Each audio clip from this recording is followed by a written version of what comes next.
Hi, I'm Tim Turtle from Tim Talk, and today I'm with Bill Burke, who is the Republican candidate running for the United States Representative for the Massachusetts 8th District, currently held by Stephen Lynch. Bill, thank you for being here. Thank you, Tim. Thank you for having me. All right. Can you tell us a little bit about yourself? I live in Quincy. 52 years old. I have 3 wonderful children. My youngest is 13. How old are you? I'm 11. 11, 2 years older than you. I run a small business. I run a heating oil company. I started myself from scratch about 25 years ago. I've made that grow into a pretty good sized company now. I'm the office manager basically for it now.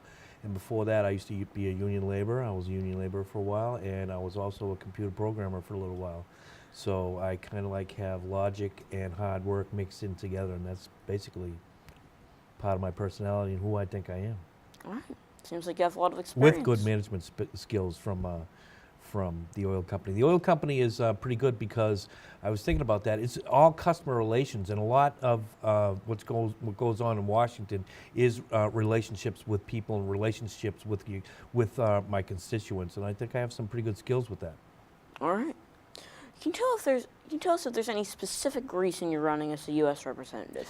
I think we need some change in Washington, and I think everybody out here knows we need some change. Right now, what we have with Mr. Lynch is a lot of status quo and a lot of party partisanship going on with him. I mean, he doesn't vary from his party line at all, and we need some change. We need some common sense voting going on in Washington, and he's not part of it.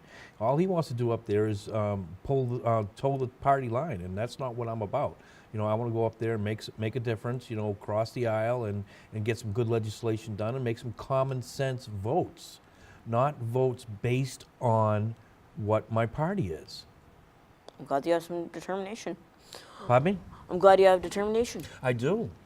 Can you explain what are the responsibilities of being a congressman? Well, the main responsibilities are to be true to the people first, because those are the folks that send me up there, and you know, write legislation, pass laws. All right. What are the differences between a U.S. congressman? What are the differences between a U.S. representative and a senator? They both are legislators. The representatives, there's 435 of those.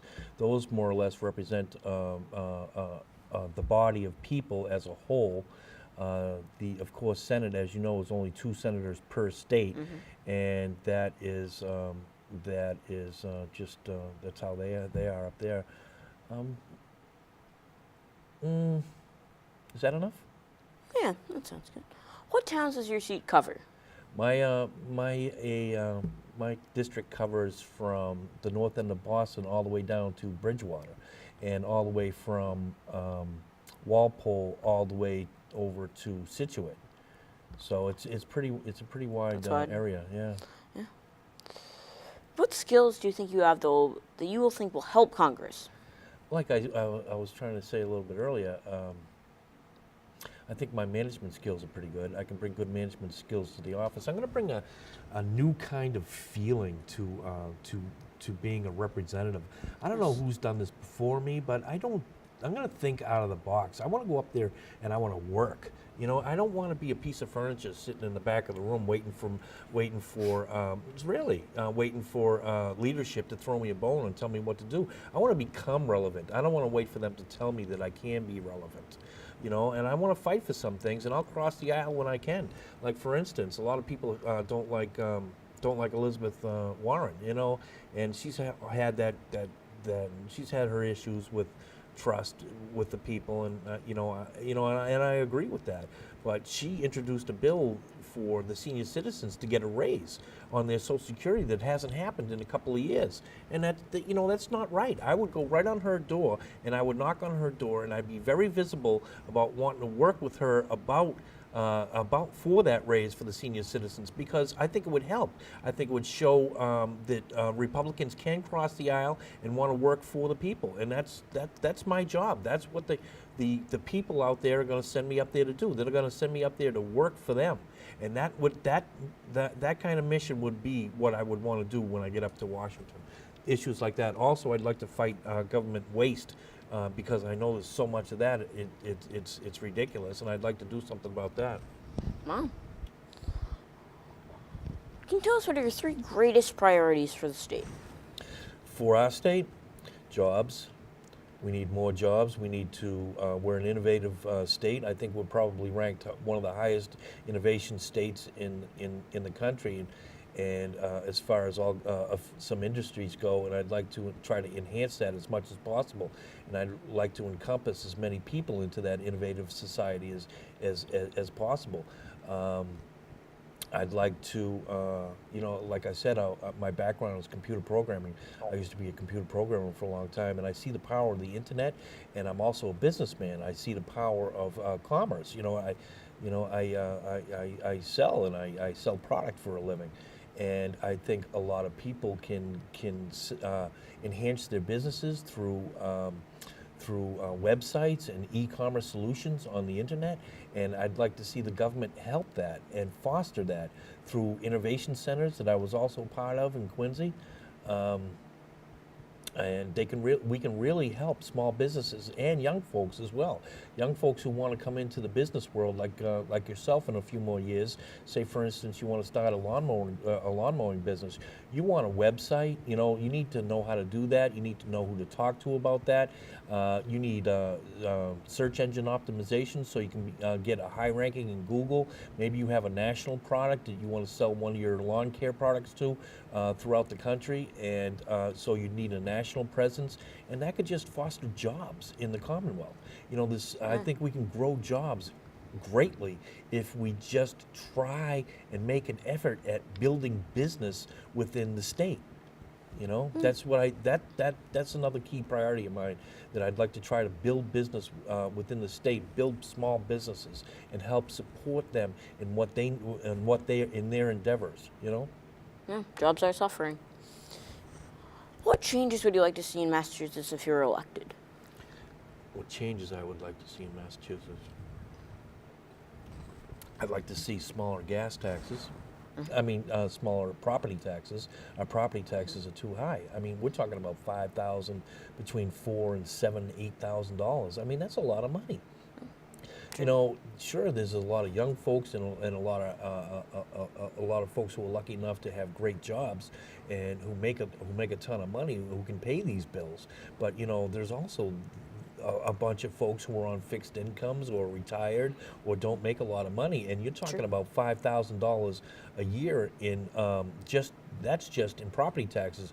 Put your water bill on top of that, your heating bill, and all your other bills on top of that, and you're talking about $200 a week at least. $200-300 a week just to support your situation, and we need some relief on that. And I'd like to see some property tax relief for the state. I don't know how much power I would have to influence that as a U.S. congressman, but that's what I would like to see. Deval Patrick promised us some property tax relief that he never produced on, and we were all hoping for that. And maybe we can get some somewhere somehow. Further, you feel very strongly about the issue of sanctuary cities. Can you please elaborate on that a little bit? Right. What's going on in Brockton right now is they have the Trust Act in front of the Brockton City Council.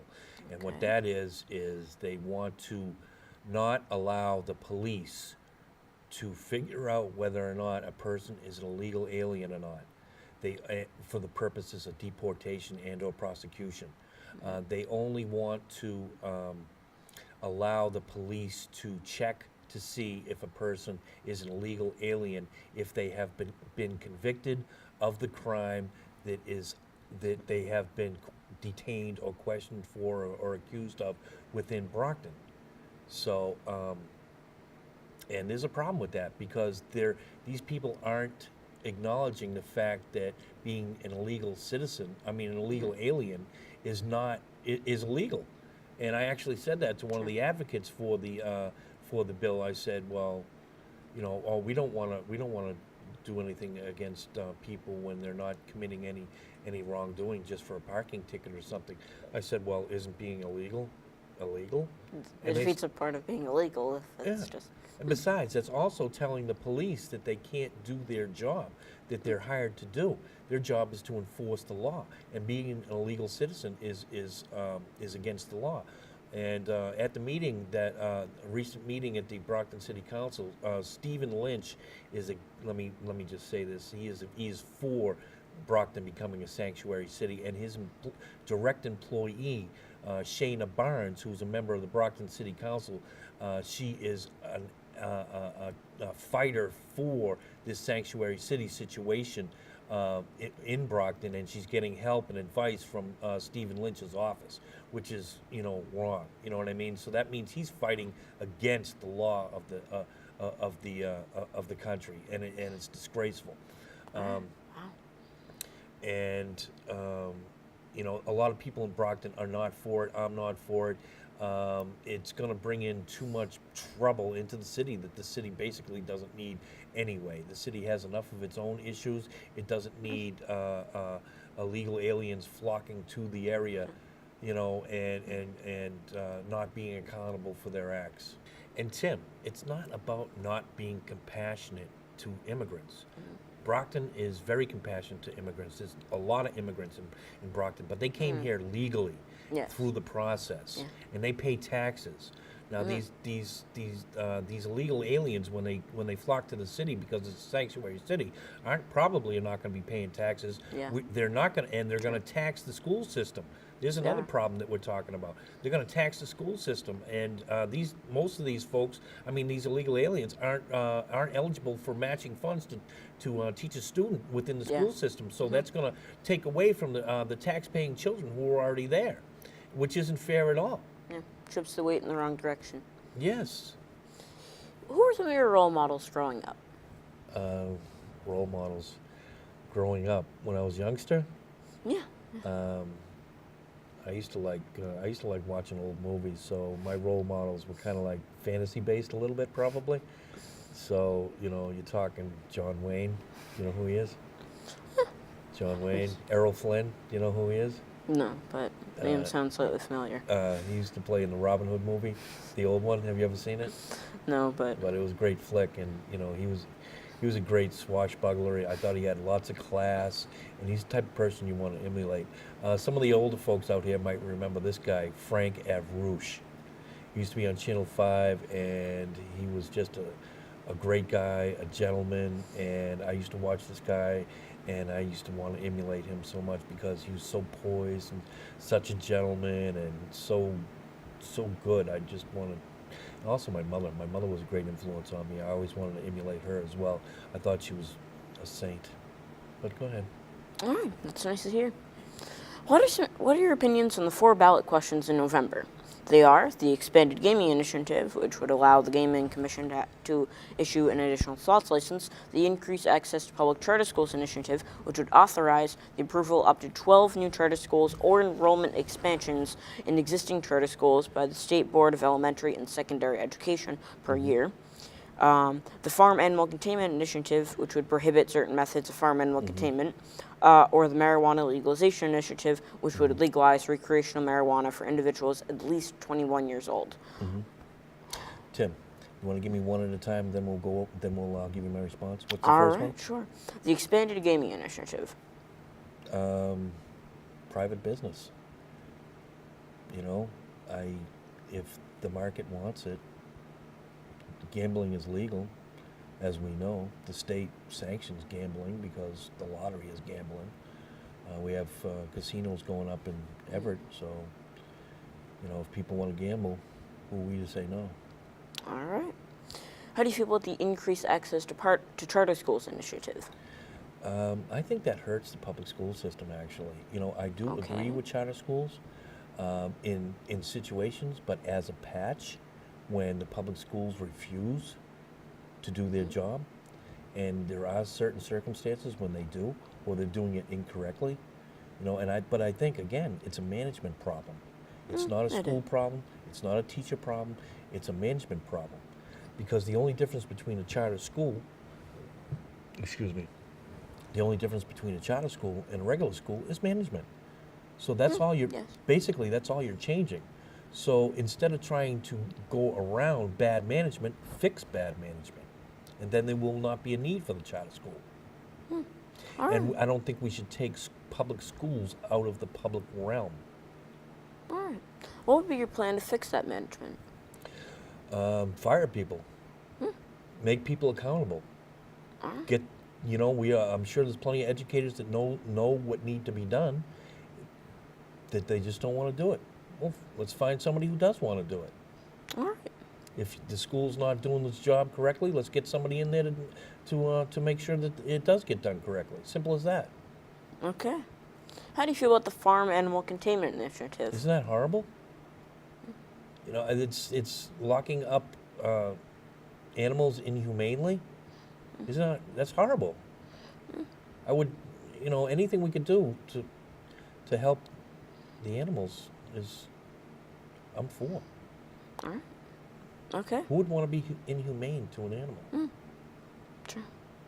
How do you feel about the marijuana legalization initiative? Against that. All right. I don't think we need to start selling more hallucinogenic drugs in stores. All right. I don't think it's good for the population. I don't think it's needed by the population. And we do have medical marijuana in the state, so if they need it for medical purposes, they can get it. Oh, I forgot that was legalized. Yeah. All right, I forgot about that. What would you most like voters to know about you? That I'm a good, hard-working, honest person who's for them, not politically connected. I just want to go up to Washington All right. and do the job that I'm elected to do without any consideration other than what needs to get done for the people. All right. It's good to see someone who cares about the people. Yes, that's what the job is, and that's what I intend to do. I work for the people. I want to get hired by the people. I want to work for them, and I want to be accountable to them. Good. Good. It's good to hear. If anybody wants to know more about your campaign, where should they go to look? I have a pretty good website. It's www.burkeoil. No, not Burke Oil. I'm sorry. That's my other company. It's. Well, it's good to hear that too. That's my day job. It's BillBurkeForCongress.com, and my Facebook page is Bill Burke for Congress, which is if you want to talk to me, that's.